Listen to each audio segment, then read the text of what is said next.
He probado a preparar esta lasaña en sartén de un vídeo al que reaccioné hace unas semanas y la verdad es que me ha gustado mucho la idea.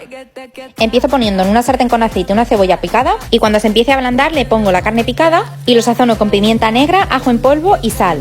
Dejo que se cocine todo y cuando tengo la mezcla lista le añado el tomate frito. Lo remuevo bien, lo dejo cocinar durante un par de minutos para que se junten bien los sabores y lo retiro. Luego cuezo las láminas de lasaña y empiezo a montar la lasaña. En la sartén con un poco de mantequilla en el fondo coloco las láminas, luego le pongo una capa de carne y una capa de queso rallado. Repito el proceso poniendo capas de lasaña, carne y queso.